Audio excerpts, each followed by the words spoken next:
Well, good morning. It's Sunday. It's when I try to do this podcast so you guys can have your coffee with me. That's my little girl poodle over there. Yeah, the big fat guy's got poodles. Coffee.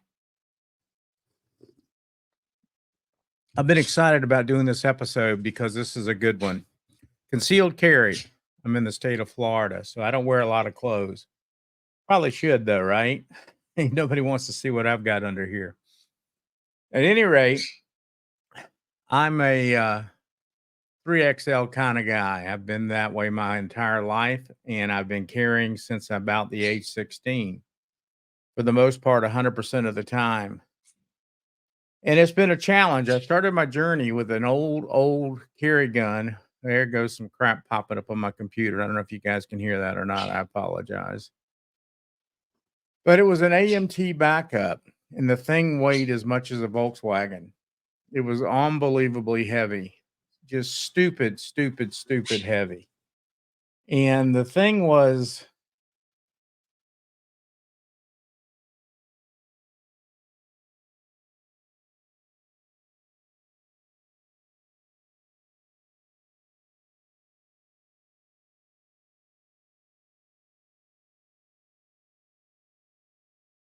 and I just tried to work with those to the best as I could. And I did that for a long time, probably 15, 20 years, give or take. Shirts tucked in, looked nice every day, wore dress slacks, tucked in button down shirt. And then a buddy of mine owns a gun store here in the city. And he said, on tuck, put it on your belt. Now, of course, appendix is out of the question for me. My gut's just too big and it's not comfortable. So why do that, right? There's no reason to. So I untucked. And at first I started untucking the dress shirts, and it actually was coming into fashion. So it didn't matter, right? Everybody was doing it for the most part. So I did that, and I picked up a holster. First of all, I was carrying Safariland huge duty, off-duty type holsters, and they did okay, but they were really sticking out far on the side. And then I found this guy for you guys that are watching instead of listening. It's a leather belt holster, very simplistic. The thing I like about it is it's got a very tall sweat band on the back. The leather band comes all the way up and covers all the exposed metal in any gun that you carry. He's made every holster I've got, and I probably have 10 of his holsters at this point because they're that good. I just perused his webpage, and it's changed dramatically. I wasn't even sure it was the same guy, and it was. So, Holster Pro. And I'll put a link down below so you guys can find him easy enough. But he was reasonable. The Safariland holsters were running 100, 150, 75, 80, whatever. I think his holsters were in the $55 range. Now, look, originally he took forever to get a holster to you. You had to be patient, but it fits so good. My gun of choice right now is the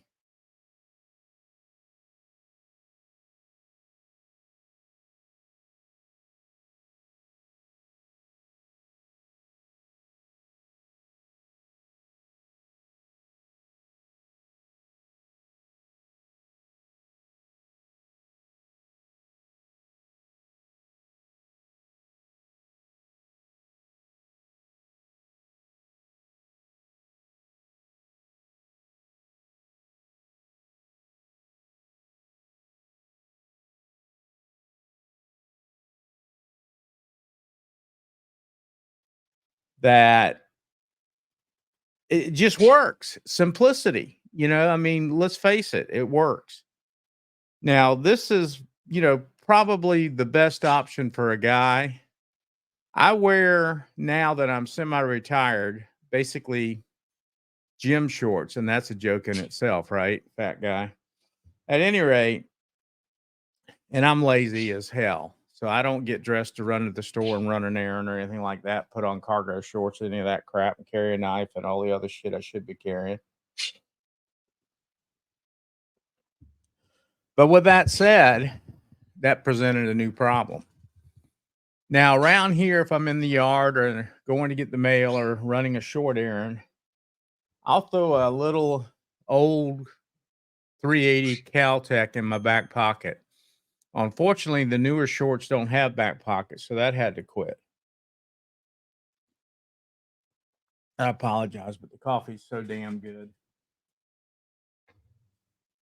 So I saw an advertisement for this. And yeah, this thing is long. Here, I'm going to throw it up over my head here, let you guys see it. Now, it's stretched a little bit over the years. I've had it for a long time. It's a belly band. That's right. It's a belly band. And I know a lot of you guys are like, oh, shit, I'm not doing that. Well, it serves two purposes for me.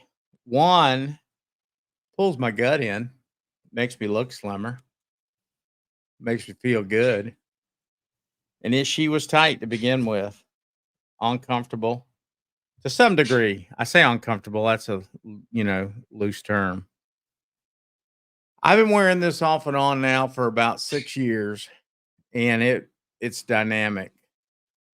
I'm going to show again to the camera to the people that are watching. The gun slides into a slot right here, and it's got a little elastic band, which is not the best retention, but it works. I've worn it so much, I see that I'm wearing the corners out.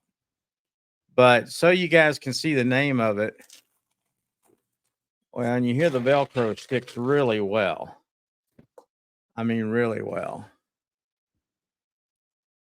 Comfort Form Tech. And I'm going to tell you, I wear this thing daily, every day. And it does the job beautifully.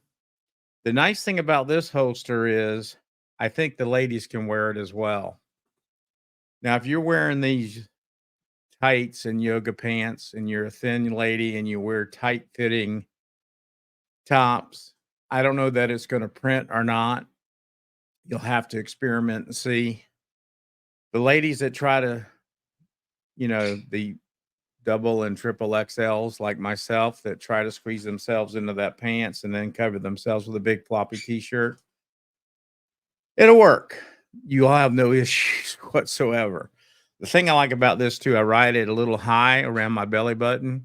So when I move around, bend over, do anything at all, it is not an issue. I don't even realize it's there. Has an extra pocket in it. I've tried to carry some things in that. I have found that they do come out. You could carry a mag in there, your wallet, some other things. You might have more success than I've had with it. I didn't really have any success with it, so I abandoned that idea.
And I've had success in some areas that I didn't think I'd see it. It's a big kick in the ass. Hang on. I got to reach over here for the coffee because I really need it. When I say Alexa, he's always listening, and mine's a guy. Is that weird or what? I got one named Zeke. You can change the names on them. But at any rate, I asked it to bring it up and play it for me the other day, and it did. So I feel kind of like a music person that hears their song on the radio for the first time. Although mine's sheer crap, I think. I don't know that that's entirely true, but I don't know that I'm doing a good job with this or not. I feel like it's getting easier and I'm putting them together faster, trying to get all the ins and outs figured out. I'm dying to do a live stream. I just have not pushed the button to do it. I did the worst video I've ever done before on YouTube. Well, there's been worse videos, but what I did do was I made a video about some pretty crappy knives, and you guys can go check that out. But basically, the video went okay, and it was good quality video, but the audio was horrible. I have readjusted, and I'll swing this into view so the viewers that can see. I have this overhead camera that I use all the time, and I had readjusted the volumes on it to take an input from my audio system from this big mic. And in order to do that, I had to turn all the audios down on the camera itself. Well, I never thought about that. So when I got to post to finally edit it, there was little or no volume. So I had to boost the crap out of it, hope for the best, and I published it anyway. I haven't gotten any hate yet, but if I did, I deserve it because I screwed it up. So that's good if you did. So I'm aware of it, and I need to hone my skills and make better quality for you guys. If you're going to take the time to watch me, I need to do what I can do as far as being at the top of what I'm doing for myself. I'm not going to say the top of the game because I can only do as well as I've taught myself. I'm 64 years old and I'm new to this. I'm late to the game. And maybe this stuff will be around for years after I'm gone. I don't know. Maybe the grandkids will watch it. Great grandkids. Who knows? You know, you just do what you can do. But again, I appreciate everybody that's downloaded it. I'm using a system and it does show me some download activity. I'm really excited about the uptick in subscribers on YouTube. And I hope that this will grow. I'd like to invite some people on. I've invited a couple people already. I haven't gotten any real response from any of them. I got a hair on this microphone that's just bugging the living shit out of me. There we go. It's just floating around out there like a flag. But Cole from Tri-State EDC, I'd like to try to get him on, and a few other knife people, world people. I would love to be able to get a couple people on from the gun community. And this hoster guy, I'm going to reach out to him because I'm going to tell you he does quality work. And his pricing is looking about the same. He ranges in price from about $60 now. And he's gotten into clips and different carry methods and so forth, different style holsters. So he's in the hundreds plus range as well on some of them, the tactical stuff, but that's fine. I mean, I think there's a lot more involved in that. So if that's the case, he looks like he's kept the prices in a pretty reasonable state. I'm hoping to get my sonic cleaners going. I need to dump this bad boy in there because it's horrible. And I noticed I'm looking at my screen up here with me on it instead of you guys on the camera. But again, this is a podcast, so I don't really know how many people are actually watching instead of listening. I hope this was helpful to some degree. I appreciate everything. You guys watching is a big kick in the ass for me, and I really, really do appreciate it. I can't say that enough. And I'll see you next week.